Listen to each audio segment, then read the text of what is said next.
সামুদ জাতির নাম শুনেছেন? তাদের কাছে আল্লাহ তাআলা একজন নবী পাঠিয়েছিলেন, নাম হচ্ছে সালেহ আলাইহিস সালাম। আল্লাহ নবী সালেহ আলাইহিস সালাম, তিনি তাদেরকে দাওয়াত দিলেন যে হে আমার জাতিগোষ্ঠীর লোকেরা, এক আল্লাহর ইবাদত করো। তারা অবাধ্য হলো। তিনি সত্যের পথে আহ্বান করলেন, তারা এই কথা শুনলো না। একটার পর একটা আল্লাহর পায়গাম আসে, তারা অবাধ্য হয়, তারা আল্লাহ তাআলার আদেশকে মানে না। সবশেষে সামুদ গোত্র, তারা আবার খুব শক্তিশালী ছিল। তারা পাহাড় কেটে আর্কিটেকচার করে ডিজাইন করে কিভাবে আবাসন তৈরি করতে হয়, পাহাড়ি এলাকায়, মাউন্টেইন এলাকায় কিভাবে আবাসন তৈরি করতে হয়, এটার ব্যাপারে এক্সপার্ট ছিল। তো তারা সালেহ আলাইহিস সালামকে বলল, সালেহ, তুমি পাগল, তুমি জাদুকর, তুমি যে আল্লাহর কথা বলছো আমরা মানবো এক শর্তে, যদি এই পাহাড়ের ভেতর থেকে 10 মাস গর্ভধারিণী একটা উট যদি বের করে আনতে পারো, এমন একটা শি ক্যামেল উট যদি বের করে আনতে পারো, যেই উটের পেটের ভেতরে একটা বাচ্চা থাকবে এবং ওটটা পাহাড় থেকে বের হয়েই বাচ্চা ভূমিষ্ঠ করবে, এরপরে উটের দুধ যেন আমরা খেতে পারি, তুমি যদি এটা দেখাইতে পারো তাহলে বুঝবো তুমি সত্য নবী।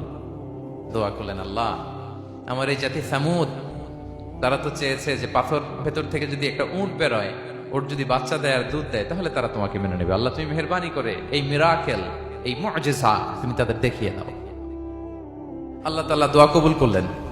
হাজার হাজার মানুষের সামনে চাক্ষুষ দিবালোকের মুহূর্তে পাথর ভেঙে একটা উট বেরিয়ে এলো বিশাল আকৃতির, এবং 10 মাস গর্ভধারিণী উট, সাথে সাথে এই উট বেরিয়ে বাচ্চা প্রসব করবে, এবং সাথে সাথে এই ওলান থেকে উটের দুধ বেরোতে লাগলো। হাজার হাজার লোক এটার ওলান থেকে দুধ নিয়ে তারা তৃপ্ত হলো। আচ্ছা, এই মুহূর্তে তাদের কি করা উচিত ছিল বলেন তো? আশহাদু আল্লা ইলাহা ইল্লাল্লাহ ওয়া আশহাদু আন্না মুহাম্মাদুর রাসূলুল্লাহ ওয়া আশহাদু আন্না সালিহান নাবিয়্যুল্লাহ, এটা পড়া দরকার ছিল না? দরকার ছিল। কিন্তু তারা একের পর এক গোয়ার তুমি করতে করতে করতে করতে চাক্ষুষ দিনের বেলা এত বড় একটা মুআজিজা দেখার পরেও তারা অস্বীকার করলো। সাল্লাল্লাহু আলাইহি ওয়াসাল্লাম বললেন, তোমরা তোমাদের ওয়াদা পূরণ করো। তারা বলল, তুমি বড্ড বড় জাদুকর, তুমি যেন তেন জাদুকর না, তুমি পাহাড়ের ভেতরে জাদু ঢুকাই ফেলছো। কি মনে হয় তারা লিমিট ক্রস করে ফেলছে না? এবার ক্রস করছে না? তারা সীমা লঙ্ঘন করে ফেলেছে। দে ক্রসড দেয়ার লিমিট। এবার তো আর ছাড় দেওয়া যায় না, কারণ আমি আপনাদের বলেছি শুরুতে যে আল্লাহ সব সময় ধরে না, কিন্তু যখন ধরে ছাড়ে না। আযাব চলে আসলো। কি আযাব? আর্থকোয়েক আর রাজফা, পুরো ভূখণ্ড কেঁপে উঠলো। কেঁপে ওঠার সাথে সাথে সব মাটিতে পড়ে গেল। 2 নাম্বার আসলো সাউন্ড ওয়েভ, শব্দ নিনা, প্রচন্ড শব্দ তরঙ্গ। জিবরাইল আলাইহিস সালাম ওই এলাকার উপরে এসে এমন জোরে এক চিৎকার মারলেন, ওই চিৎকারে সামুদ গোত্রের প্রতিটি লোক কানের পর্দা ফেটে মুহূর্তের মধ্যে লাশ হয়ে জমিনে পড়ে রইল। Because they cross their limit. তারা তাদের লিমিট ক্রস করেছে। আর যারা লিমিট ক্রস করে, যারা সীমা লঙ্ঘন করে, তাদেরকে আল্লাহ তাআলা পছন্দ করেন না। আপনারা লূত আলাইহিস সালামের নাম শুনেছেন? উনি আল্লাহর একজন নবী ছিলেন। ওনাকে আল্লাহ তাআলা জর্ডান, বর্তমানে যে জর্ডান দেশ আছে, সেখানে পাঠিয়েছিলেন। একটা কমিউনিটি ছিল সাদুম কমিউনিটি। ওই সাদুম কমিউনিটিতে তিনি এসেছিলেন। তিনিও দাওয়াত দিলেন, ইয়া কওমি ইবুদুল্লাহ মা লাকুম মিন ইলাহিন গায়রু, হে আমার কওমের লোকেরা, আল্লাহর ইবাদত করো, আল্লাহকে মেনে নাও। ওরা অস্বীকৃতি জানালো। সত্যের পথে আহ্বান করলেন, অস্বীকৃতি জানালো। ওদের পাশ দিয়ে ক্যারাভেন যেত, কাফেলার লোকেরা ডাকাতি করত। ডাকাতির শাস্তির ব্যাপারে তিনি ভয় দেখালেন। তারা নিবৃত্ত হলো না। এমনকি তারা সমলিঙ্গের প্রতি যৌন আকর্ষণ বোধ করতো। নাউযুবিল্লাহ। হোমোসেক্সুয়ালিটি, এখন একটা গ্রুপ আছে দেখবেন, যে রংধনু নিয়ে মিষ্টি মিষ্টি কথা শোনায় বিশ্বব্যাপী। তাদের সাইন হচ্ছে রংধনু, রেইনবো। তারা ছেলেতে ছেলেতে বিয়ে, মেয়েতে মেয়েতে বিয়ে, এটাকে প্রমোট করে। নাউযুবিল্লাহ মিন যালিক। আমাদের এই মুসলিম সমাজে যেন এই আবর্জনা প্রবেশ করতে না পারে, আমাদেরকে সচেতন থাকতে হবে, ঠিক কিনা? এই সাদুম কমিউনিটির একটা বদ অভ্যাস ছিল, তারা ছেলেতে ছেলেতে বিয়ে করত, পুরুষে পুরুষে। আল্লাহ নবী লূত আলাইহিস সালাম তাদেরকে বুঝালেন যে পৃথিবীতে কেউ এই পাপ কাজ করেনি। প্রাণীদের মধ্য থেকেও একটা পুরুষ প্রাণীর প্রতি আকৃষ্ট হয় না। তোমরা আশরাফুল মাখলুকাত হয়ে কিভাবে এই কাজ করো? তোমরা থামো। তিনি নানা ভাবে হৃদয় নিংড়ানো ভাষা দিয়ে দাওয়াত দিলেন, কিন্তু তারা মানল না। তারা এই পাপ কাজ করতেই লাগলো। আল্লাহ তাআলা ফেরেশতা পাঠিয়েছিলেন ওনার কাছে পুরুষের আকৃতিতে। তারা এই আল্লাহর পাঠানো ফেরেশতাদের সাথে এই অপকর্ম করার প্ল্যান করেছিল। তারা মনে করেছিল সাধারণ মানুষ, আসলে এগুলো ছিল কি আল্লাহর ফেরেশতা। তো আল্লাহর ফেরেশতার সাথে যেহেতু এরকম পাপ কাজের চিন্তা করেছে, তার মানে দে ক্রস দেয়ার লিমিট। কি বলেন? সীমা লঙ্ঘন করে ফেলছে। আযাব, পানিশমেন্ট তাদের জন্য অবধারিত হয়েছে। আল্লাহ তাআলা শাস্তি দিলেন। কি শাস্তি দিলেন? সিম্পল। জিবরাইল আলাইহিস সালাম এসে পুরো শহরটাকে উঠাইয়া উল্টায় ফেলে দিলেন। আল জাযাউ মিন জিনসিল আমাল, যে যেরকম পাপ করে তার শাস্তি এরকম। ওরাও স্বাভাবিক মানুষের যে নেচার, এটার উল্টায় ফেলছে। কি বলেন? পুরুষ আকৃষ্ট হবে, সেক্সুয়াল অ্যাট্রাকশন ফিল করবে নারীর প্রতি, নারী পুরুষের প্রতি। এই যে নেচারকে উল্টাইছে না, আল্লাহকে তোদের শহরটারে উল্টাই দিলাম। জিবরাইল আলাইহিস সালাম এসে পুরো সাদুম শহরটাকে আকাশে উঠিয়ে একটা আছাড় মারলেন, আপসাইড ডাউন। উপরের অংশ চলে গেল নিচে, সব মাটির অতল গহ্বরে। ফাজআলনা আলিয়াহা সাফিলাহা ওয়া আমতারনা আলাইহিম মিন সিজারাতিন মিন সিজিলিম মানদুদ। আল্লাহ বললেন, উপরের অংশ নিচে নিয়ে নিলাম, পুরো শহরটারে উল্টে দিলাম, আর পাথর বৃষ্টি বর্ষণ করলাম, সব শেষ। ওই জায়গাটা আজও আছে, ওইটা জর্ডান এবং ইসরায়েলের সীমান্তে। এটাকে এখন বলে মৃত সাগর, আল বাহরুল মাইয়িত, আরবিতে। ইংরেজিতে বলে ডেড সি। কি সি? Dead sea. মৃত সাগর কেন? কারণ ওখানে কোনো প্রাণী জন্মায় না। ওই সাগরে কোনো মাছ নাই, কোনো ব্যাঙ নাই, এমনকি কোনো শ্যাওলাও নাই। গজবের জায়গা। লবণের density at least 10 times more than the natural sea. সাধারণ সাগরের পানিতেই তো কত লবণ, আমরা মুখে নিলে রাখতে পারি এত লবণ। ওইটার চেয়ে কমপক্ষে 10 গুণ বেশি লবণ রাখতো। গজবের জায়গা, আযাবের জায়গা। এবং আযাব কেন এসেছে? দে ক্রস দেয়ার লিমিট, তারা সীমা লঙ্ঘন করেছে। আর ইন্নাল্লাহা লা ইউহিব্বুল মুআতাদিন, আল্লাহ তাআলা সীমা লঙ্ঘনকারীকে পছন্দ করেন না। আরেকজন নবীর কথা বলে এই পয়েন্টটা শেষ করি। মুসা আলাইহিস সালাম, ফেরাউনের হেদায়েতের জন্য আল্লাহ তাআলা মুসা আলাইহিস সালামকে পাঠিয়েছিলেন। তিনি নানাভাবে তার ভাইকে নিয়ে দাওয়াত দিতে লাগলেন, কিন্তু ফেরাউন এই কথা মানে না। ফেরাউন বলে, তুমি যে নবী, প্রমাণ কি? মুসা আলাইহিস সালাম বলেন, দেখো এই যে আমার হাতে লাঠি। উনি এমন নবী ছিলেন, উনি লাঠি মাটিতে রেখে দিলে ওটা মুহূর্তে সাপ হয়ে যেত। তো মাটিতে তিনি লাঠি রাখলেন, এটা মুহূর্তে সাপ হয়ে গেল, যে এই যে আমি নবী। মানে না, বললেন আরো কিছু দেখা। তো মুসা আলাইহিস সালাম বগলের এখান থেকে হাত উঁচু করলে নূরের ঝলকানি হাতের মধ্যে দেখা যেত। উনি নূরের ঝলকানি দেখালেন, এরপরও মানে না। এরকম একটার পর একটা আল্লাহ নবী মুসা আলাইহিস সালাম মুআজিজা দেখাতে লাগলেন, কিন্তু ফেরাউন মানে না। শুধু মানে না এতটুকুই না, সবশেষে আল্লাহ নবী মুসা আলাইহিস সালামকে অ্যাসাসিনেশন, হত্যার পরিকল্পনা করলো তারা, যে বনি ইসরাইল, মুসা এবং মুসার অনুসারী যারা আছে দুনিয়া থেকে সরাই দিতে হবে। ধরো মুসারে, ধরো মুসার অনুসারীদের ধরো। ধাওয়া পাল্টা ধাওয়া শুরু হলো। আল্লাহ নবী মুসা আলাইহিস সালাম বনি ইসরাইলকে নিয়ে বাঁচার জন্য ছুটলেন। ছুটতে ছুটতে সামনে লোহিত সাগর। দেখেন, একে তো আল্লাহর বিধান মানে নাই, এরপরে একটার পর একটা মুআজিজা আসলো, সেটাও মানে নাই। এখন নবীরে হত্যার জন্য ছুটছে। কি মনে হয় সীমা লঙ্ঘন হয়েছে? একটু হয়েছে না অনেক? আল্লাহু আকবার। আল্লাহ বলেন, ফাআগরাকনাল আখারিন, আমি মুসা এবং বনি ইসরাইলকে বাঁচাই দিলাম, ফেরাউন সহ তার দলবলকে সাগরে ডুবাই মারলাম। শুধু ডুবাই মারে নাই, আল্লাহ বলে, ফাল ইয়াউমা নুনাজ্জিকা বিবাদানিকা লিতাকুনা লিমান খালফাকা আয়া। ফেরাউনকে লোহিত সাগরে তো ডুবিয়েছেই। আল্লাহ বলেন, ফেরাউন, তোর অনুসারী যারা পৃথিবীতে থাকবে, তোর চালা চামুন্ডা যারা থাকবে, তোর খালাতো ভাই, চাচাতো ভাই যারা দুনিয়াতে বেঁচে থাকবে, তাদের জন্য তোর লাশটারে আমি শুটকি বানিয়ে রাখলাম। Up to the day of judgement, কিয়ামত পর্যন্ত ফেরাউনের লাশটা মিশরের জাতীয় জাদুঘরে ড্রাই বডি হিসেবে আছে। আমি নিজে দেখে এসেছি, নিজ চোখে মমিফাইং করে শুটকি বানায় রাখছে। এভাবে পৃথিবীতে যতগুলো জাতিগোষ্ঠীকে আল্লাহ তাআলা আযাব দিয়ে ধ্বংস করেছে, তার কারণ হচ্ছে সীমা লঙ্ঘন। তার কারণ কি? প্রিয় ভাইরা, আমরা যেন আমাদের লাইফস্টাইলের দিকে একটু খেয়াল করি, যে এই সীমা লঙ্ঘনের কাতারে আমরা চলে আসলাম কিনা, আমাদেরকে খেয়াল রাখতে হবে।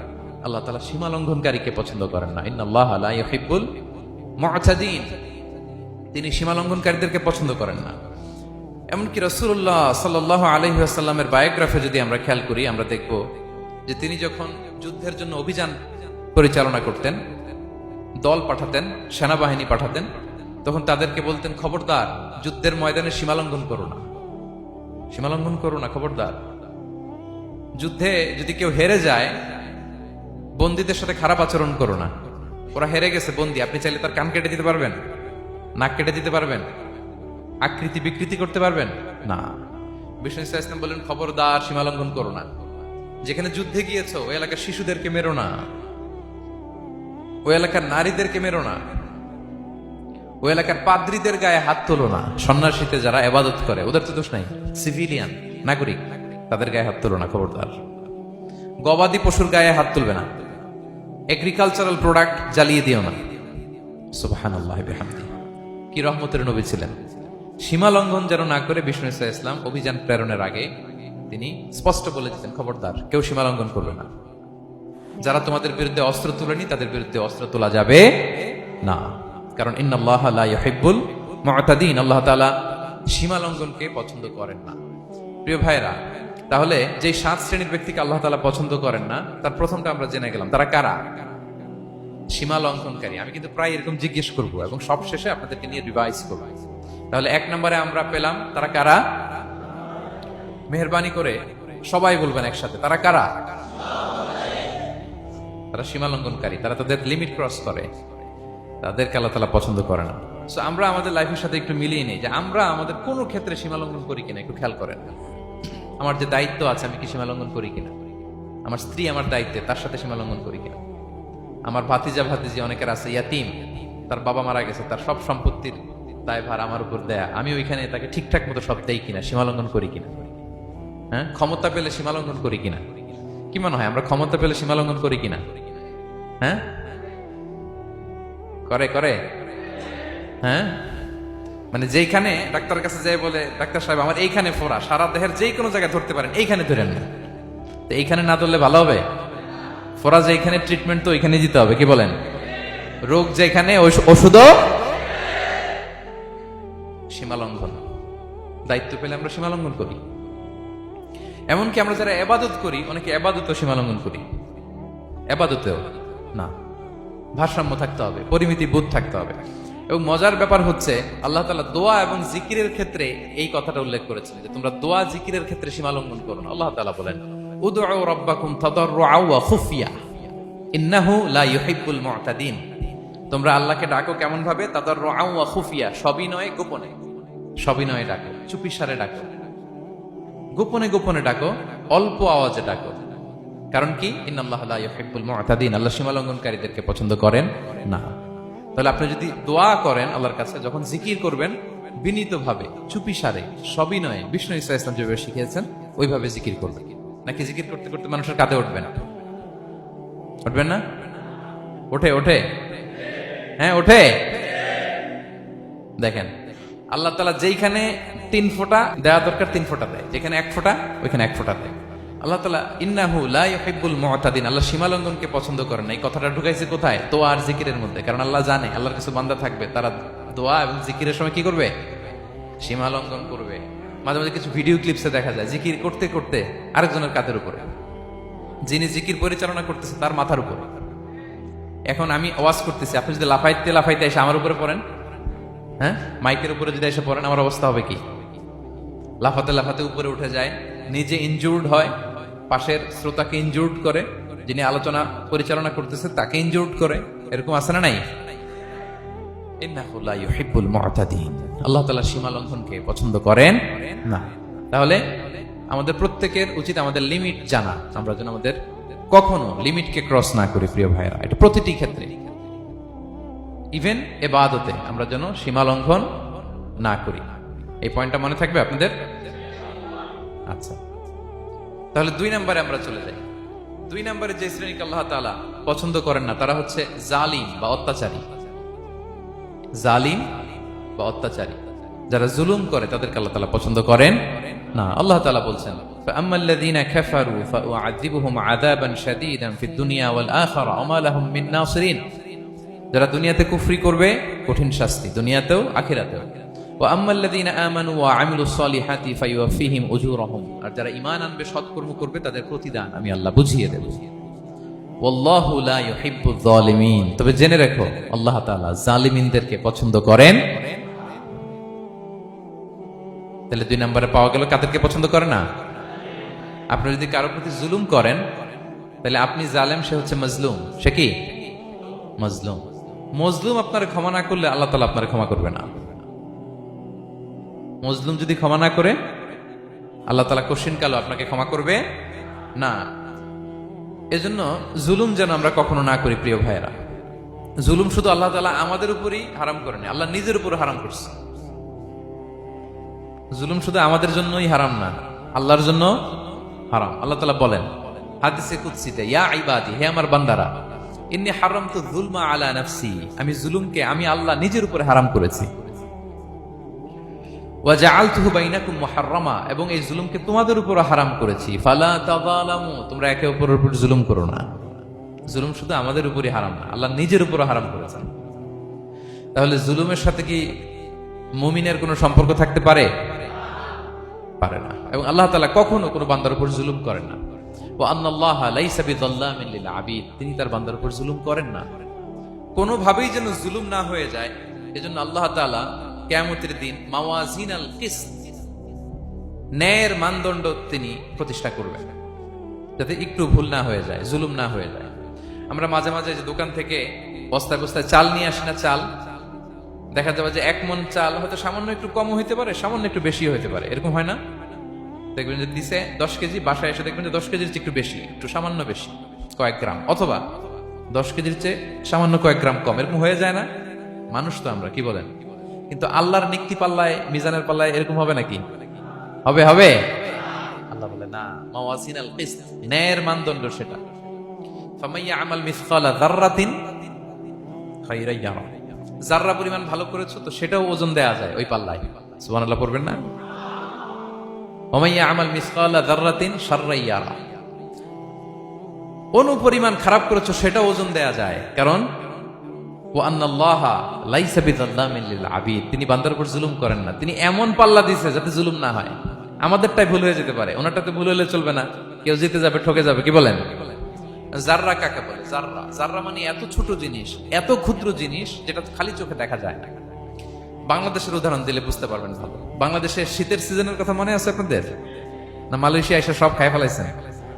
হ্যাঁ, মালয়েশিয়া তো সারা বছর গরম, সারা বছর বৃষ্টি, শীত হয় না। তো বাংলাদেশের শীতের সিজনে টিনের ঘর যাদের থাকে, মনে আছে কিনা জানি না আপনাদের, ওই টিনের চালে যদি ছিদ্র থাকে, শীতের দিন টিনের চালে যদি ছিদ্র থাকে, তাহলে মাঝে মাঝে দেখবেন ওই চিকন ছিদ্রটা দিয়ে সূর্যের একটা আলো ঘরের ভিতরে ঢুকে। মনে পড়ে? টিনের চালে ছিদ্র, চিকন এই ছিদ্রটা দিয়ে সূর্যের একটা চিকন রশ্মি নিচে পড়ে। তো ওইটার কাছে গেলে দেখা যায় ওই আলোটার মধ্যে পাতলা কি কি যেন ধুলাবালি উঠতেছে। এটা আবার অন্য জায়গায় দেখা যায়, এমনি দেখা যায় না, কিন্তু ওইটার কাছে গেলে দেখা যায় এই আলোটা যেই বরাবর আসছে, এইখানে কিছু ক্ষুদ্র ছোট ধূলিকণা, ডাস্ট ঘুরে বেড়ায়। আল্লাহ বলে এইটার নাম হচ্ছে যাররা। ফামাইয়া আমাল মিসকালা যাররাতিন খায়রান ইয়ারা, এই ডাস্ট উড়ে বেড়ানো ছোট্ট ধূলিকণা যেটা খালি চোখে দেখা যায় না, এতটুকু ভালো যদি করো সেটাও সেই মিজানের পাল্লায় ওজন দেয়া যায়। এতটুকু খারাপও যদি করো সেটাও সেই মিজানের পাল্লায় ওজন দেয়া যায়। আল্লাহু আকবার। তিনি তার বান্দার উপর জুলুম করেন না। জুলুম তিনি নিজের উপর হারাম করেছেন, আমাদের জন্য কি করেছেন? হারাম করেছেন। এবং বিষ্ণু ইসলাম আরো ভয়ঙ্কর কথা বলেছেন। তিনি বলেছেন, মান যালামা কিদা শিবরিন মিনাল আরদি তুবিকাহু মিন সাবঈ আরাদিন, কেউ যদি জুলুম করে তার ভাইয়ের 1 বিঘত পরিমাণ জমিন খায়। 1 বিঘত চিনেন তো? এই যে আমার এই আঙ্গুল থেকে এই আঙ্গুলটা, এটা টান টান করলে যতটুকু জায়গা, এটার বলে 1 বিঘত। শিবের আরবিতে বলে শিবের। হ্যাঁ, মান যালামা কিদা শিবর, বিষ্ণু বলেন এই 1 শিবর, 1 বিঘত জমি যদি কেউ অন্যায়ভাবে জুলুম করে তার ভাইয়ের কাছ থেকে খায়, কিয়ামতের দিন তুবিকা আলাইহি সাবউ আরাদিন, এই 7 জমিনকে আল্লাহ তাআলা তার ঘাড়ে চাপাবে। খা এবার, খা। অন্যের জমি খাওয়ার এত শখ ছিল, এবার 7 জমিন ঘাড়ে কর। কিয়ামতের ময়দানে আপনার দেহটার বিশাল আকৃতির করা হবে, এই 7 জমিনকে আপনার কাঁধে তুলে দেওয়া হবে। এজন্য আমরা অন্যের রাইটস, অধিকার যেন নষ্ট না করি, কারো উপর যেন জুলুম না করি, কোনোভাবেই না। আমরা নানাভাবে এই জুলুমটা করি। আমরা প্রায় দাদার সম্পত্তি থেকে ফুফুদেরকে বঞ্চিত করি, বাবার সম্পদ থেকে বোনদেরকে বঞ্চিত করি। হ্যাঁ, নিজের ভাই আরেক ভাইকে, আপন ভাই ভাইকে বঞ্চিত করে, জুলুম করে। এরকম দৃশ্যপট আমাদের সমাজে আছে না নাই বলেন তো? কিয়ামতের দিন আল্লাহর সুপ্রিম কোর্টের কাঠগড়ায় হিসাব দিতে হবে। আর এই জালিমদেরকে আল্লাহ তাআলা পছন্দ করেন না। এবং সবচেয়ে ভয়ঙ্কর ব্যাপার হচ্ছে, আপনি যখন কারোর উপর জুলুম করেন, ওই মাজলুম আর আল্লাহর মাঝখানে কোনো ফারাক থাকে না। আল্লাহ ওই ফারাকের পর্দা উঠায় নাই। বিষ্ণু বলেন ইত্তাকি দাওয়াতাল মাজলুম, তোমরা মজলুমের বদদোয়াকে ভয় করো, খবরদার। কারণ ফাইন্না লাইসা বাইনাহা ওয়া বাইনাল্লাহি হিজাব, তার আর আল্লাহর মাঝে কোনো পর্দা থাকে না। দোয়া করলেই ওটা আরশে যেয়ে কবুল হয়ে যায়। আল্লাহ তাআলার চারিপাশে অনেক পর্দা আছে। কেউ কেউ বলে 70,000 নূরের পর্দা। 70,000টা সহিহ হাদিস দ্বারা সাব্যস্ত না, কিন্তু অসংখ্য অগণিত পর্দা, এবং পর্দাও এটা নূরের পর্দা। আচ্ছা বলেন তো, জানলা দিয়ে বাইরের আলো ঠেকাতে আমরা দেয়ালে জানালায় কি লাগাই? পর্দা লাগাই। পর্দাটা কিসের তৈরি? মোটা কাপড়ের, যাতে করে ওই আলো না আসে। কিন্তু আল্লাহর চারদিকে যে পর্দা, ওই পর্দাটা কিসের? নূরের আলো। ওনার পর্দাই আলো দিয়ে তৈরি। সুবহানাল্লাহ বললেন না? বিষ্ণু বলেন ইত্তাকি দাওয়াতাল মাজলুম, মজলুমের বদদোয়াকে ভয় করো।